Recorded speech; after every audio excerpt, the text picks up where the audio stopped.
나한테 얘기한 거는 그 수술을 실제 받았다 하더라도 그 비용은 비용대로 국가나 지자체로부터 뭔가 어디서 타먹었을 겁니다. 그리고 나한테 추가적인 돈을 요구하는 거라서 더 질이 안 좋다고 생각해요. 아무 말도 안 하는 것보다 더 안 강하시네요 진짜로. 안녕하세요. 법무법인 대한중앙 대표 변호사 조기현입니다. 그냥 되게 단도직입적으로 말씀 한번 물어볼게요. 돈을 빌려주신 적이 있으십니까? 있죠, 제가. 얼마 정도의 금액을? 300만 원 빌려준 적이 있고요. 300이요? 예. 아까 1000이라고 하시지 않았어요? 1000만 원 빌려준 적이 있고. 300, 1000? 예, 그렇죠. 저는 딱 돈 2번밖에 빌려줘 본 적 없습니다. 300 빌려주고 300 받고 1000 빌려주고 1000 받고.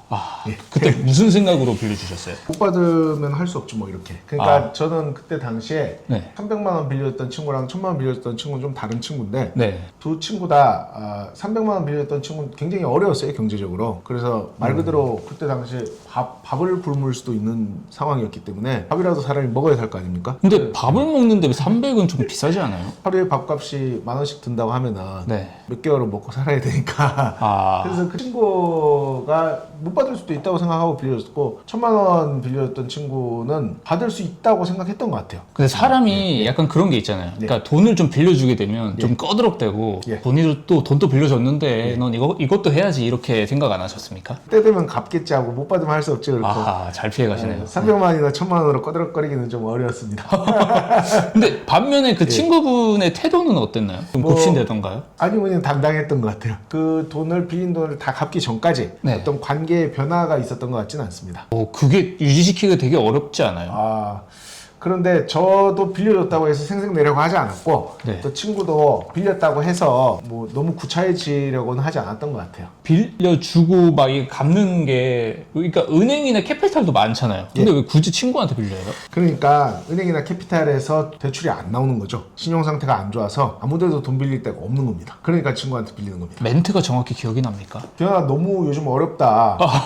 돈 좀 빌려달라. 그랬던 것 같아요. 길게 붙여봐야 제가 변호사고 빤한데 저한테 무슨 거짓말 같은 거 해봐야 더 구질구질하지 않습니까? 다른 말은 안 했던 것 같아요. 제가 뭐 어디에 쓰겠느냐 이런 거를 잘 안 묻고 어렵다고 하니까 빌려줬습니다. 대표 변호사님이잖아요. 반대로 이제 사업을 하시는 거니까 반대로 돈을 나도 지인한테 빌려볼까라는 생각을 가져보신 적이나 진짜 빌린 적이 있으십니까? 지인한테 돈을 빌릴 정도가 되면 제가 완전히 망한 거기 때문에 그래요? 왜냐면은 제가 이제 변호사이기 때문에 기본적인 신용이 있어서 변호사라는 신용만으로도 돈을 어느 정도 빌릴 수 있습니다. 그 외에도 이제 법인을 운영하다 보니까 법인 운영 실적으로도 빌릴 수 있고 그런데 그런 것도 못할 정도 수준이라는 거는 제가 경제적으로 완전히 끝장났다는 거죠. 지인한테 빌릴 정도는.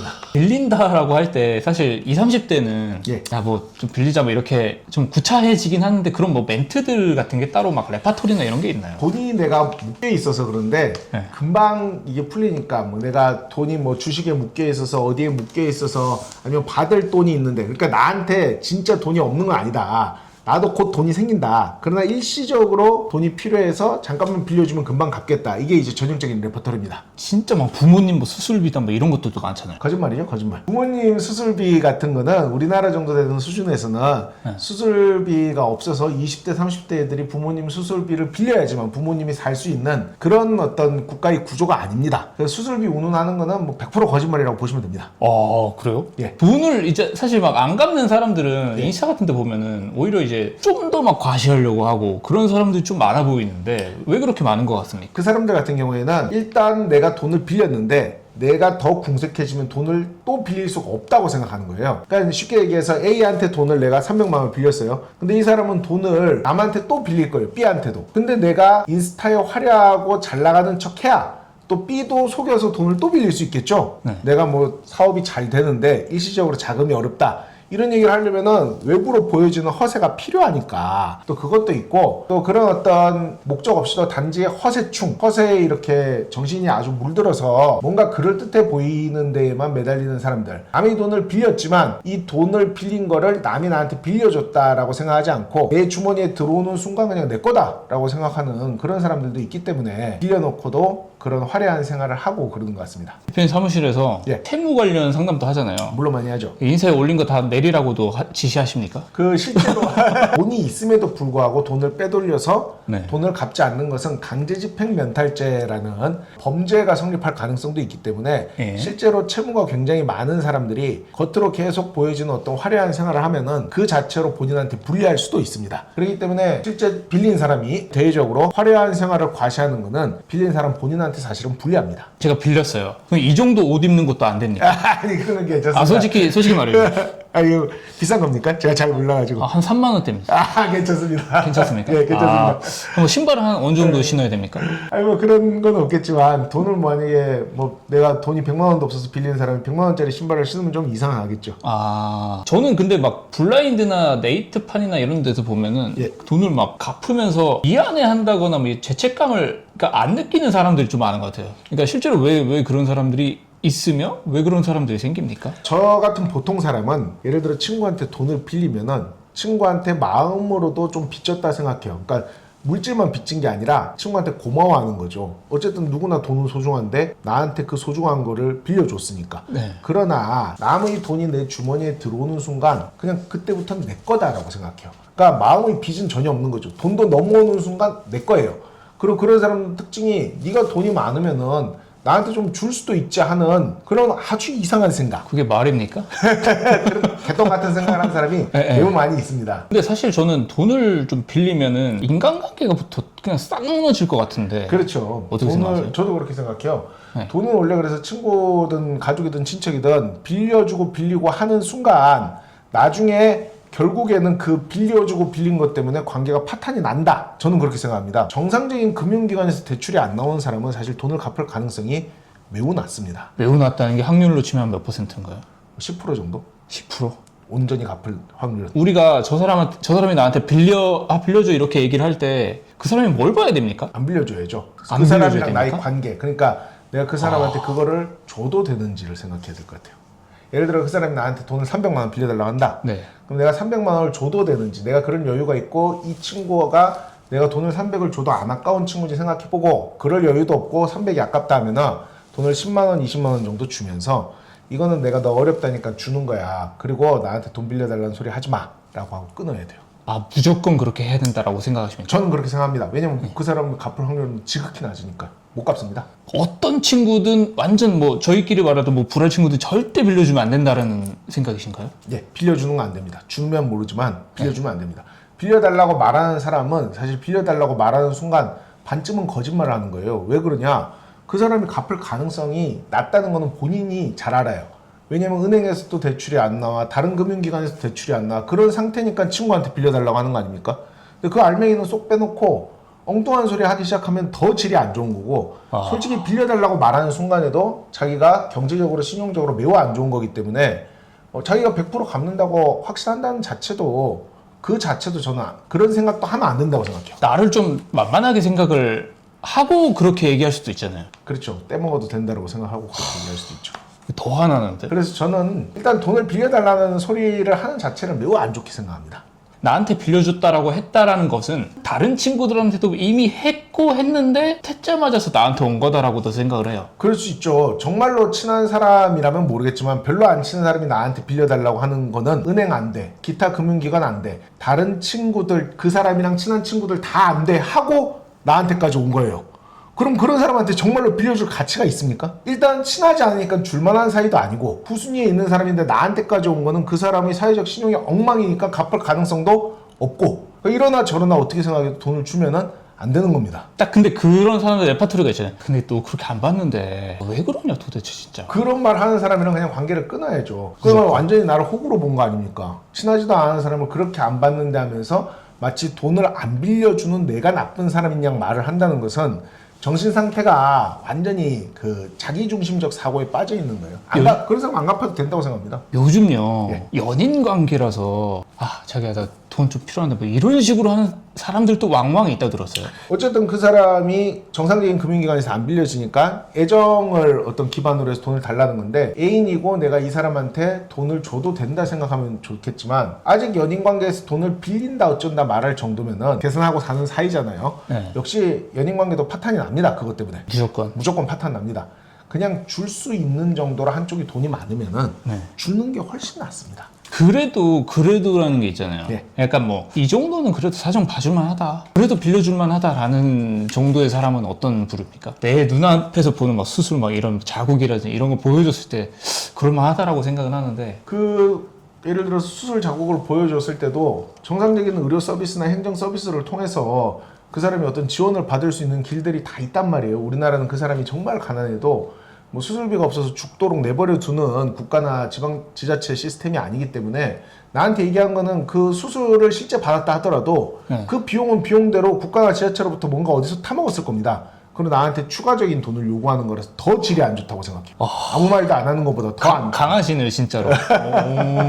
상담실 같은 데서 이제 볼 때 돈 빌린 사람들이 보통 이제 뭐 채무 변제 이런 걸 하려고 막 와서 이제 상담하면 보통 그 사람들 보통 어떻습니까? 뭐 행동이나 말하는 거나 변호사님한테도 거짓말 치고 있다라고 생각하거든요. 변호사한테 끝없이 거짓말을 합니다. 변호사한테 상담받으러 온 사람들이 변호사한테 100% 솔직한 경우가 오히려 드뭅니다. 그래서 그 채무가 생기게는 경위라든지 자신이 채무에 대해서 앞으로 어떤 변제 계획을 가지고 있다든지 이런 거 대부분 다 거짓말이 많이 섞여 있습니다. 그리고 또 어떤 분들 같은 경우에는 뭐 회생이나 파산을 알아보러 오셔서 돈이 자기가 전혀 없다고 강조를 하는데 돈을 숨겨놓은 분들도 있고, 그러니까 채권자들이 돈을 떼먹기 위해서 도산 절차를 이용하려고 하는 거죠. 그런 분들도 있고, 아니면은 자기 빚이 굉장히 어떤 좋지 않은 경위로 생긴 도박 빚이라든지 이런 거를 다른 어떤 사업 실패로 포장을 해서 본인의 어떤 자존심이라든지 이런 거를 좀 챙기려는 분들도 있는데, 실제 사건을 처리하면서 금융거래 내역이라든지 이런 걸 다 까보면은 결국엔 들통나게 되는데도 일단은 거짓말을 해서 체면을 차리려는 분들이 많이 있죠. 아까 얘기했는데 거래할 때 차용증 쓰고 공증까지 받으면은 안전하다고 믿는 사람들이 많은데 어떻게 쉽게 좀 설명하면 이게 진짜 좀 안전합니까? 아무 의미 없죠. 그 차용증이라는 거는 둘 사이에 이제 돈을 빌려주고 빌렸다라는 증거예요. 일단 차용증. 일단 증거가 있으면은 돈을 빌린 쪽이 갚지 않으면 차용증으로 소송을 할 수 있습니다. 그리고 그 차용증이 정상적인 차용증이라는 걸 판사가 봐서 인정을 하면은 돈을 갚아라라는 판결이 나오겠죠. 그리고 공증은 더 간단하게 차용증을 쓰고 거기에 공증을 받으면은 소송을 안 해도 그 공증받은 문서만 바탕으로도 집행을 신청을 할 수 있어요. 그럼 소송을 안 해도 그러니까 차용증이나 공증이 있으면은 돈을 갚으라라는 법원의 명령을 받아내는 건 매우 쉽습니다. 그러나 돈을 갚으라고 아무리 법원이 명령을 해도 이 사람이 뭐 계좌도 다 비어 있고 부동산도 없고 아무런 재산도 없고 그러면 돈은 못 받는 겁니다. 민사소송이라는 거는 못 받아요. 판결문만 덜렁 나와 봐야 이 사람한테 돈이 생길 때까지 돈을 못 받는 겁니다. 절대 못 받겠네요. 돈이 안 생기면 계속 못 받는 거죠. 이게 그 요즘 인스타 같은데 이 새끼 돈 안 갚았다 이러면서 막 올리는 사람도 있는데 저는 이게 처벌받을 거라고 생각하거든요. 그 올린 당사자가. 처벌받습니다. 그럼 그 행동도 엄청 위험한 거네요. 위험하죠. 왜냐하면 명예훼손입니다. 우리나라는 사실적시 명예훼손죄라는 게 있는데 돈을 빌리고 안 갚는다는 것은 창피한 일이잖아요. 그죠? 나쁜 일이잖아요. 그러면 이 사람이 명예가 훼손되는 거를 진실이라 하더라도 인스타 같은 데 널리 알리면은 사실적시 명예훼손죄가 성립을 해서 그런 글을 올린 사람이 돈을 안 갚는 사람은 그냥 민사적으로 돈을 갚아야 되는 채무만 있지만 그런 글을 올린 사람은 범죄자가 되는 거예요. 사실적시 명예훼손이란 범죄를 저지른 범죄자. 그래서 매우 위험합니다. 그래서 오히려 돈을 받아야 되는 쪽이 돈을 자기가 돈을 빌려준 사람한테 거꾸로 위자료 소송 같은 걸 당할 수도 있기 때문에 그런 글은 함부로 올리면 안 됩니다. 요즘 그런 거 있잖아요. 사채인데 돈을 빌려주고 그 돈을 빌려주기 전에 종이 같은데 나 뭐 누구 주민번호 뭐고 뭐 이렇게 해서 너 돈 빌렸습니다. 그거 다 계약서 쓴 다음에 진짜 못 갚으면 그걸 SNS에 올려버려요. 그런 것도 처벌받지 않습니까? 처벌받습니다. 역시. 근데 왜 그렇게 상행하는 겁니까? 그렇게 해서 조금 일부 처벌을 받는다 하더라도 심리적인 압박을 줘서 돈을 받아내는 게 채권자 입장에서는 유리하다, 더 이익이다라고 생각하니까요. 예를 들어서 사실적시 명예훼손으로 벌금 100만 원을 낸다고 했을 때 이 사람이 받아야 될 돈이 1000만 원이라면은 1000만 원에다가 이자 플러스해서 예를 들어 1200이다. 그러면은 1200만 원을 받아내는 게 더 이익이니까 어쨌든 범죄를 저지르면서도 돈을 어떻게든 받아내려고 하는 거죠. 지금 근데 사실 막 그 다른 앞 얘기 다 차처하더라도 그러니까 뭔가 돈을 진짜 갚은 사람들도 있고 예. 진짜 갚은 사람들은 좀 어때요? 돈을 성실하게 갚는 사람들도 있기는 합니다. 네. 성실하게 갚는 사람들도 예를 들어서 은행이라든지 아까 얘기한 일반 금융기관에서는 충분히 이 사람의 신용에 대해서 조사를 하고 판단을 해서 돈을 빌려주기 때문에 갚습니다.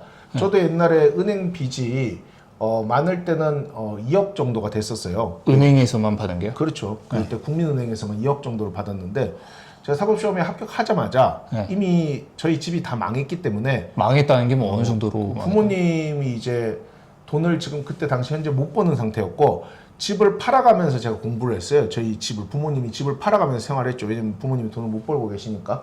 그래서 아프셔서 뭐 여러 가지 상황이 있어서 그래서 집에 재산이 다 떨어졌죠. 완전히 제로. 집에 재산이 완전히 다 떨어졌는데 저랑 부모님이 이제 생활을 해야 될 거 아닙니까? 살아야 되니까 재산이 다 떨어졌을 때 사법시험에 딱 합격을 한 거예요. 그래서 은행에서 일단은 생활비를 엄마랑 제 생활비를 쓰기 시작을 했고 그때 당시에 제가 또 사법연수원에 다니면서도 잡다하게 사업 같은 걸 좀 했어요. 학원 같은 거를 인수해서 사업을 하다가 그게 좀 또 망하면서 빚이 좀 많이 생겼죠. 어쨌든 2억까지 생겼습니다. 그래서 국민은행에서 2억까지 대출이 나와서 2억을 꽉 채워서 빌린 거예요. 근데 그 2억을 다 갚았습니다. 당연히 변호사로 일하면서 다 갚았죠.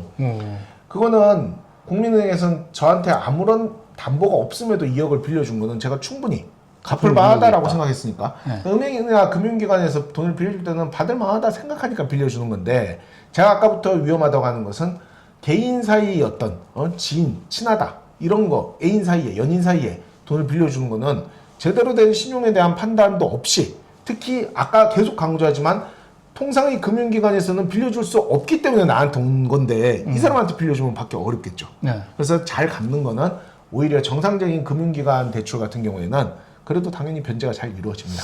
그러니까 갚는 사람들은 진짜로 막 성실히 일해도 못 갚는 사람들이 있을 거고. 그렇죠. 근데 진짜 갚는 사람들은 그 의지라 그래야 되나요? 그런 게 좀 남다를 것 같은데 어떠세요? 뭐 빚을 지는 거를 굉장히 안 좋게 생각하는 사람도 있고 예를 들어서 빚의 성격에 따라서 네. 내가 성실한 사람인데도 불구하고 네. 학생 때 학자금 대출이 필요해서 왜냐면 학교 다니면서 전업으로 일하기는 어려우니까 학자금 대출이 좀 생겼어요. 근데 그 사람이 이제 직장인이 돼서 수입이 생기면은 그 사람은 정상적으로 생활을 해서 빚을 충분히 갚습니다. 아주 무리를 하지 않아도 원래 그런 사람이 방탕하고 방종해서 빚이 생긴 게 아니라 필연적으로 생길 수밖에 없는 상황이었기 때문에 빚이 생긴 사람들은 갚죠. 그쵸. 그러나 그 빚을 사행성으로 많이 활용하는 사람들, 뭐 주식, 코인, 도박 이런 데 쓰는 사람들은 빚이 생겨도 갚을 길이 거의 없는 경우가 많죠. 근데 심지어 막 그렇게 해가지고 진짜 막 감옥 못 갚은 사람들은 감옥까지 가는 경우가 있습니까? 있을 수도 있죠. 왜냐면은 빚을 단순히 못 갚는다고 해서 감옥을 가는 게 아닌데 두 가지 때문에 감옥을 갈 수가 있어요. 첫 번째로는 내가 빚이 너무 많이 생겨서 은행이나 신용기관에서 정상적인 대출이 안 될 때 친구를 속여서 빚을 지는 거예요. 예를 들어서 그냥 빌려달라가 아니라 내가 뭐 이만큼 지금 주식에 돈이 묶여 있는데 하면서 가짜로 이런 주식 계좌 같은 거를 만들어서 요즘 AI가 가짜로 잘 만드니까 네네네. 친구한테 친구한테 돈을 빌렸어요. 근데 나중에 그게 들통이 납니다. 이거는 사기예요. 그냥 빌린 게 아니라. 사기죄네요. 그렇죠. 가짜로 자료를 만들어 속였으니까. 그런 게 들통나서 감옥에 갈 수도 있고 아까 얘기한 것처럼 어쨌든 돈이 조금 생겼는데 그걸로 더 큰 한탕을 하려고 종잣돈으로 삼다가 채권자한테 돈 안 갚고 빼돌리다가 강제집행 면탈죄로 감옥에 가기도 하고 그래서 경우에 따라서 빚을 못 갚아서 감옥에 가는 경우도 실제로 있습니다. 저는 어떤 경우까지 생각해봤냐면 예. 코인이나 주식 얘기하셨잖아요. 예. 저는 게임 아이템에 지르다가 빚진 사람도 있을 것 같아요. 엄청 많죠. 게임 아이템도 상당히 사행 심리를 자극하는 게 많기 때문에 그죠. 게임 아이템도 굉장히 고가에 거래되고 게임에 빠져서 게임에 미쳐서 계속 돈을 저지르고 또 그게 나중에 나한테 돈이 될 거라고 기대를 했다가 그 생각대로 잘 풀리지 않아서 빚이 생기는 경우도 많이 있습니다. 유흥도 있을 것 같은데요. 유흥도 많죠. 그 소위 말하는 뭐 안마방 같은 데 빠져 있는 탕돌이라고 해서 뭐 안마방 같은 것도 이제 그 불법 성매매하는 안마방이 뭐 한 해에 예를 들어서 30만 원이라고 합시다. 그러면 그런 탕돌이들은 하루에 2번씩 그럼 하루에 60만 원 30일 내내 그 짓을 하면은 30일 해도 1,800만 원을 그 안마방에 쓰는 거죠. 그런 사람들이 그렇게 빚이 생기기 시작하면은 갚을 길이 요원하죠. 진짜 너무 그거 그러니까 카드나 이런 것들도 막 할부로 이렇게 끊다 보면 이게 빚인지 모르고 막 끊는 경우도 그렇죠. 있더라고요. 카드라는 거는 또 특히 내가 긁는 그 순간에는 할부로 예를 들어서 100만 원짜리를 10개월 할부로 하면 한 달에 한 11만 원, 12만 원만 내면 되지 않습니까? 100만 원짜리를 샀음에도 불구하고 내 심리적인 마음에서는 한 11만 원짜리, 12만 원짜리 산 거예요. 그죠. 근데 이런 게 여러 개가 쌓이다 보면은 역시 감당할 수 없는 채무로 이어지는 경우도 많이 있습니다. 이게 저는 그런 것도 많이 제 친구의 친구 중에 실제로 러브 뭐 사기죄 중에 뭐 러브 스토킹인가 아무튼 로맨스 스캔? 네, 그거 있는데 그 여자분이 네, 네. 그 간호사인데 네. 엄청 저희랑 막 얘기할 때는 되게 정상이에요. 완전 정상인데 남자친구한테 그 사기를 당해가지고 예. 1억인가 잃어버린 거예요. 전 재산이었는데. 예. 근데 그러니까 저는 근데 솔직히 속는 사람이 바본가 이런 생각도 좀 했거든요. 그 여자는 실체가 있는 여자입니까? 네. 이건 로맨스 스캠이 아니네. 로맨스 스캠은 그게 아니라 이제 가상의 인물을 만들어서 뭐 SNS를 통해서 친해진 것처럼 하고 돈을 뜯어내는 거고 그런 걸 뭐 러브 스토킹이라고 하나 봐요. 아니야? 로맨스 스캠. 네, 잘못 말한 것 같아요. 그래? 말하는 친구 그냥 뭐 꽃뱀? 네, 거의 그런 거. 그래요. 뭐 근데 그런 사람들도 많이 있죠.